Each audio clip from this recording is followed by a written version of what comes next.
Good morning. Just want to do some babbling today. First, congratulations again to India for landing on the moon. That's pretty freaking awesome. I know I gave him a little jab on Facebook, but still pretty difficult to land on the moon. Not many people have done it.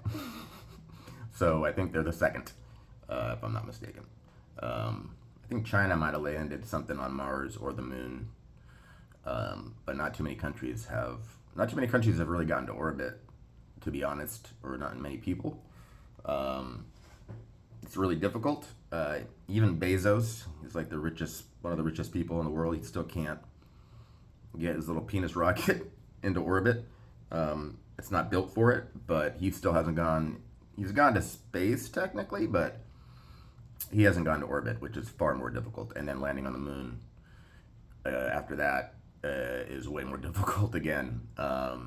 I do not know how they did it in the 60s. I have no idea. Without the computers we have today, they had slide rules and whatever was in their brain, and they just figured this shit out on the fly in the 60s. So that's way more impressive than today. But still, impressive as hell for India to get there. Russia crashed again. I don't know why they're trying to land on the moon right now. They got a bunch of problems as it is. So actually, a crazy story about that. Up until Elon started launching folks, Russia was the only way you could get to space. It was either Mark Kelly or his brother.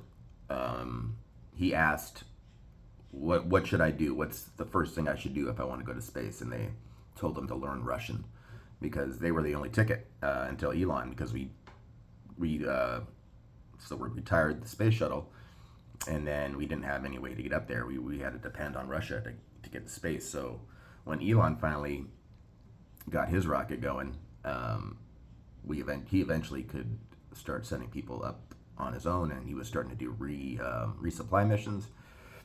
Crashed a couple of those, but eventually he started getting it going real good. And the next crew mission is actually tomorrow.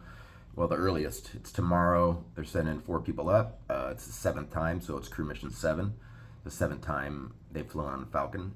So that's pretty exciting. I always get nervous when there's folks flying.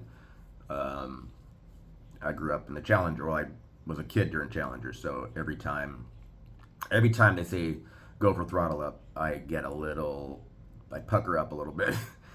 Because that phrase was spurted out right before they blew up, and it's just kind of been burnt into my brain. So I get real nervous every launch when there's people on it, when they're going through Max Q. Anyway, so that's exciting. And then they're supposed to be doing Starship. This is a nerd alert, by the way. Sorry, this one's really nerdy. I hope if you don't like space, you might as well just stop. But yeah, Starship's gonna launch probably, if not by the end of next month, if not next month in the middle. Hopefully it won't blow up this time. That will be exciting. They fixed the launch pad so it won't disintegrate this time. Hopefully they did another test about a week ago, and it seemed to hold up real good. They've got a brand new deluge system that's pumping out a buttload of water.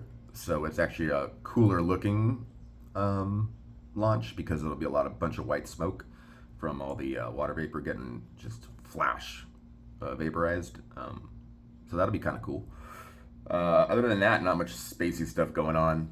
But I'm looking forward to the Starship, and I'm looking forward to hopefully a great launch tomorrow. Hopefully we got great weather, and they can launch. I don't know what time it's at, but they never know.